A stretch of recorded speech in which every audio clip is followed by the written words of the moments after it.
Hello class, this video is a lecture of chapter 19 entitled Glory Be, Music for the Renaissance Mass. But we're going to back up a little bit and I'm going to bring up the PowerPoint here.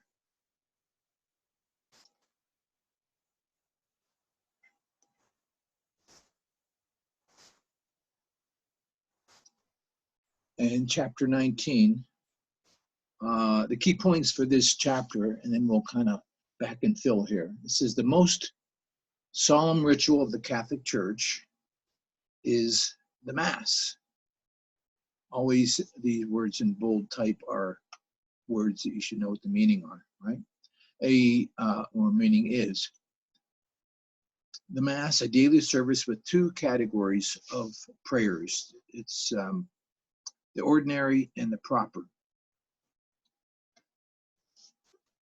If you are a priest, one of the requirements is that you are to say a Mass every day, even if it's by yourself, at least parts of the Mass. And the way the Mass works is, of course, there are prayers, and some of the prayers are the same every day in the Mass, and we would say those are called the ordinary prayers. And some of the prayers are different every day, parts of the Mass. For instance, if it's Easter, you would have certain prayers. If it's Good Friday, you would have certain prayers. But if there are ordinary parts of the Mass, whether it's Good Friday or Easter, the prayers would be the same, the texts. And what's important here is the text of these parts of the Mass are used as they're set to music. That's what happens. So Renaissance composers set texts from the ordinary of the Mass, which are the Kyrie, the Gloria, the Credo, the Sanctus and Agnus Dei for the polyphonic Masses. And actually this started in the Middle Ages, and we're going to back up and show you that.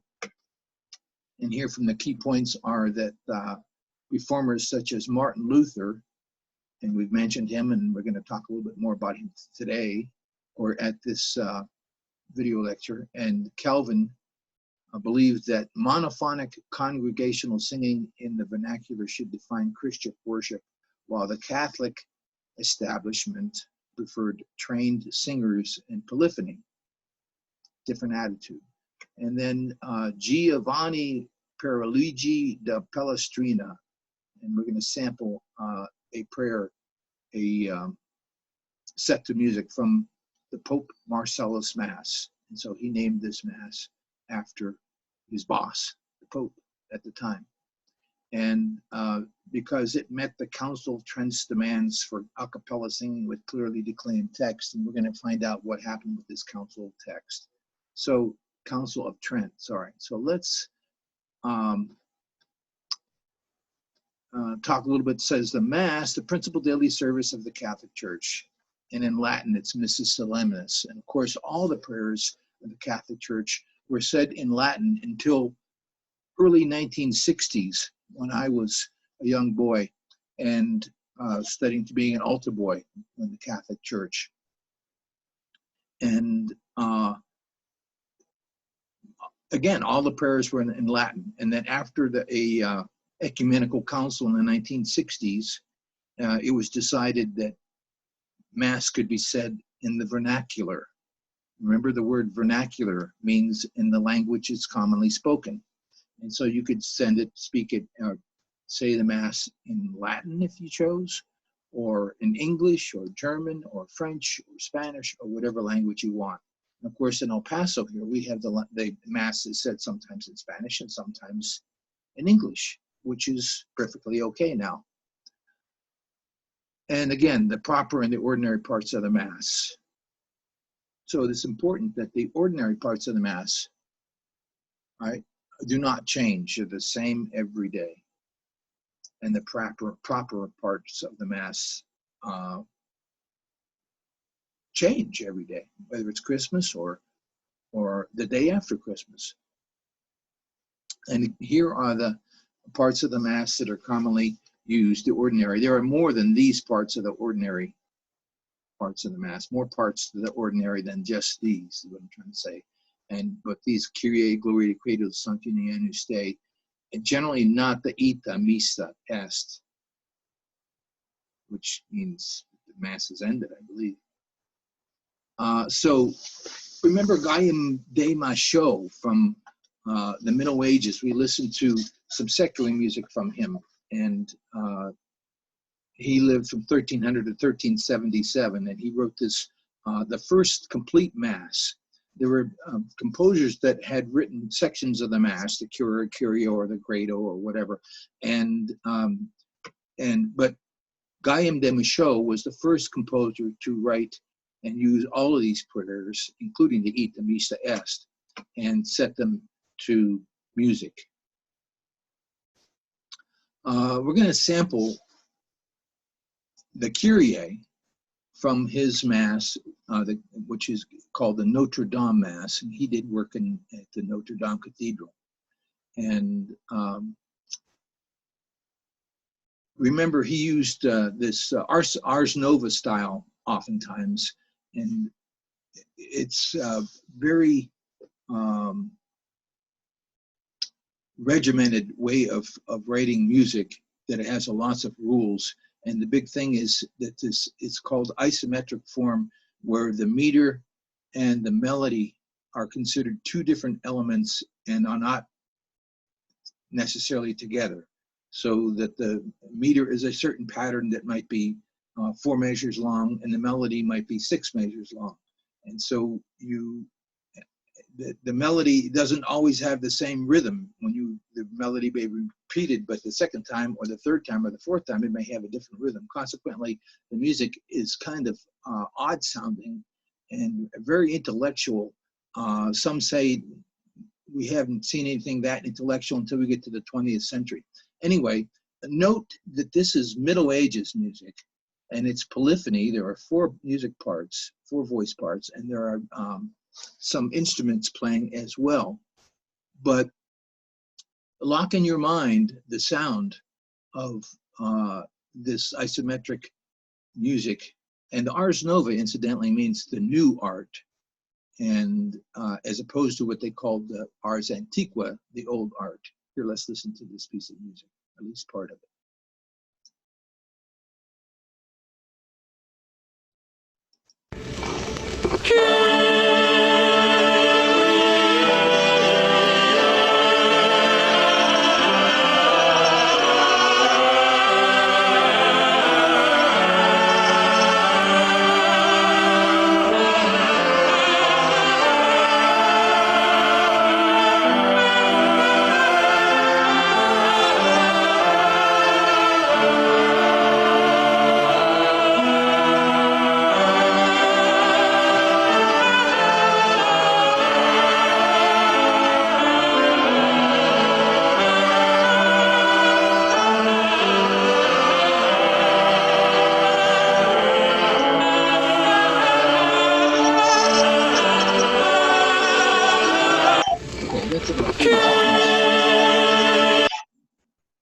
Of the music. Again, that's an example of Middle Ages music. So the Mass and the Renaissance. There's too much information here.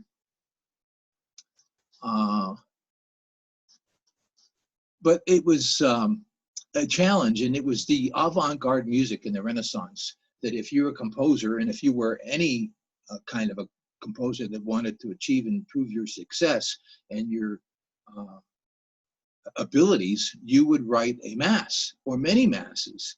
And so the mass to the Renaissance composer was what the symphony was to the 18th century composer, and the opera to the 19th century composer. It's the ultimate compositional challenge of a composer to write a mass. And again, you set the ordinary parts of the mass, the Kyrie, the Gloria, the Credo, the Sanctus, Janus Dei, and you set those texts to music. So just as a reference point, we listened to music by Josquin de Prez, who lived 1450, 1521. So we would say he was really early Renaissance, because we say the Renaissance starts in 1450, goes to 1600. This is from a mass by Josquin called Missa Ave Maris Stella. And this is the Agnus Dei from that Mass. And the point here is, notice how much smoother the voice parts are, and the harmonies are not so harsh to our ears as the Notre Dame Mass by Machaut.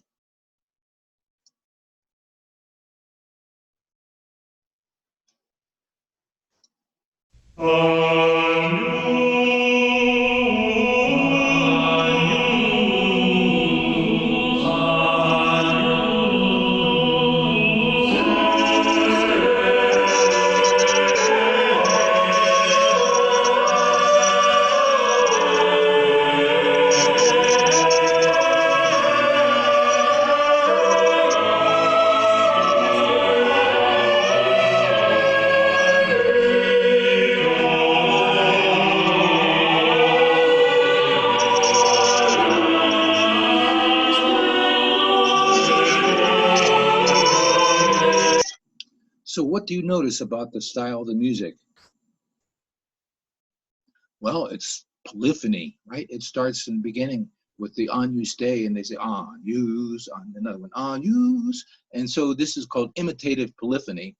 And again, this was the avant-garde music of the time. If you wanted to write music, you would write a Mass. So typically a Mass would have a section of it, or the roots of it is from plain chant, right? So there's the actual music that the monks would sing, let's say, would be used, and then you write a music with that as your starting point. And so we say this is a cantus firmus Mass. We say it has a fixed song, cantus firmus. And there are other kinds of Masses where they would change that fixed song, or sometimes they would not even use a fixed song. They would use maybe even a song that was secular. And this irritated some people. So again, the Mass is the celebration of the Last Supper. So this is a visual showing the proper parts of the Mass, at least some of them, and some of the ordinary parts of the Mass.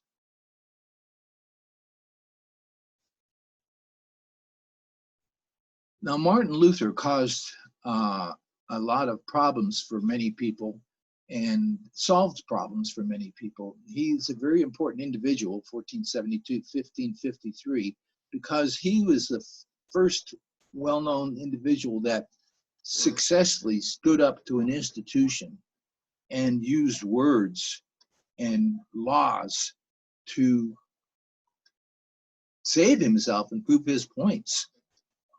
Anyway,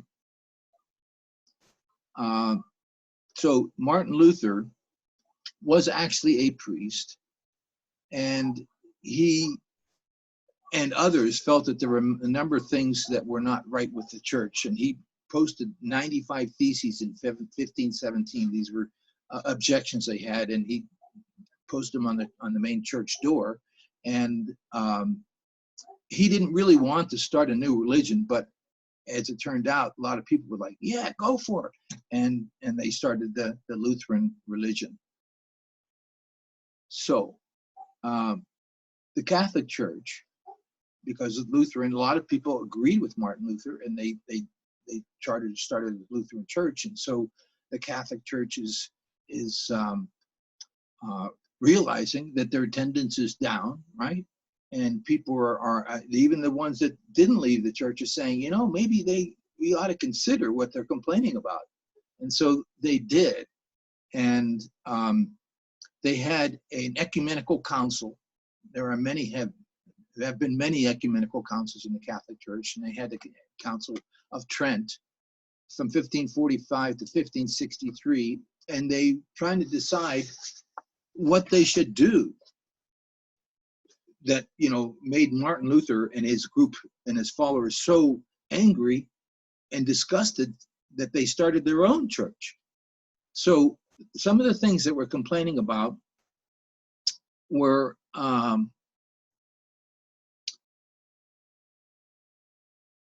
Well, we'll come back to that. But as a result of that, it changed music in a big way, because before this, the Catholic Church and the Mass was considered the avant-garde music. Again, if you were a composer, you want to do this.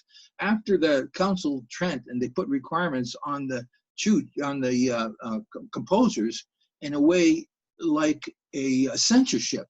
And so the composers decided they didn't want to be part of any censorship with their music, and they started to focus on secular music and the madrigal, which we already studied about.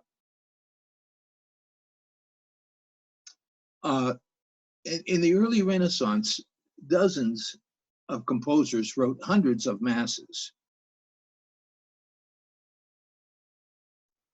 So this is Palestrina. We'll come back to him. And he, let's see, I want to look at what I have, some things here.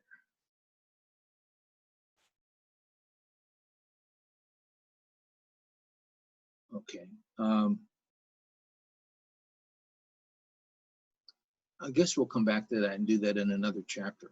The Council of Trent issued a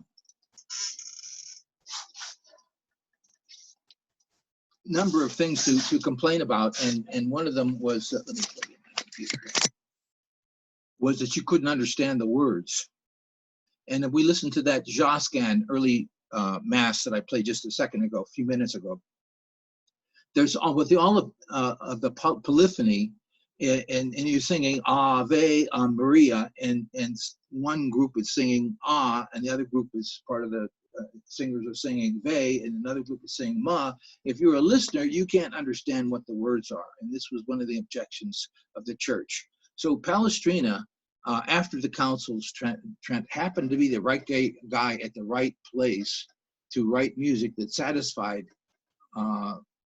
the church, and he did it by making the music more chant-like, and it's much simpler, but there's still a great amount of polyphony, but you can clearly hear the words, or much better hear the words after he was done. He worked at the Sistine Chapel, and this is the ceiling of the chapel, painted by Michelangelo, right? And each one of these panels, this is just one of the panels. It's a famous scene.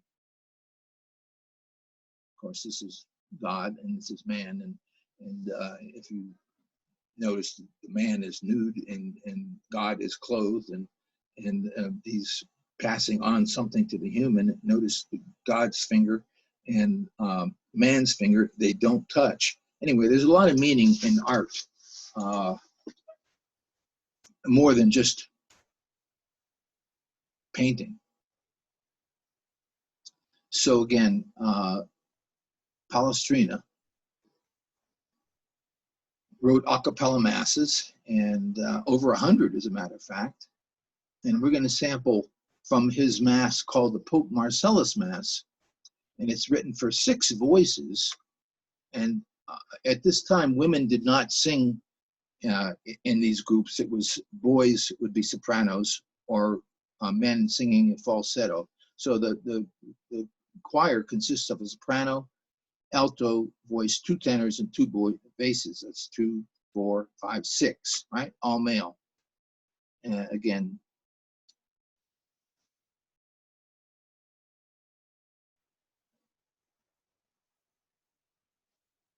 so it's through composed. Remember that when we say through composed, there are not sections that are repeated. It just starts and it goes.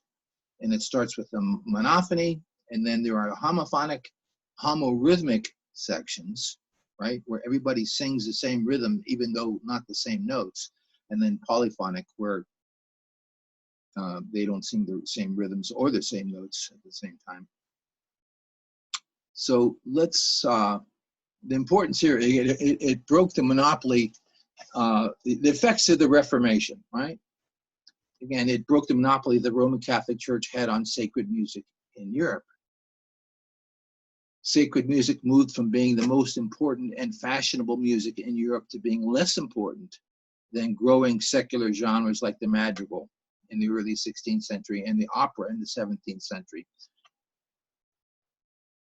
So the religious reformations, right, from the Council of Trent in the 16th century, changed sacred music by making the clarity of the words as heard and understood of primary importance, right? If we can't hear the words, what's the point of singing the prayer? Now, as in contrast, Lutheran chorales were more simple, so that everybody could sing, the whole congregation. And we'll talk about that in the chapter on Bach's cantatas.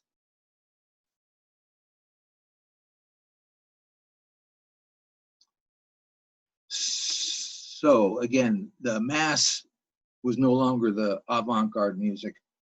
The madrigal became the avant-garde music. Nevertheless, Palestrina's music is considered to be quite amazing, that he was able to satisfy the Council of Trent and still write great polyphony. And to this day, his music is studied in colleges and universities as far as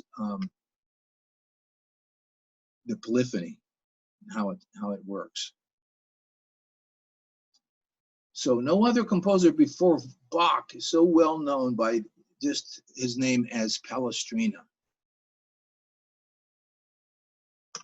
Right? We just say Bach. When we say Bach, we know we're talking about. When we say Palestrina, we don't have to say his first name. The same thing with Josquin. So let's listen to this Gloria from the Post-Marcellus Mass by Palestrina, and take note that even though it's in Latin, try and see if you can identify the syllables that are being sung. Gloria in excelsis Deo.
Okay, one last thing to close out this um,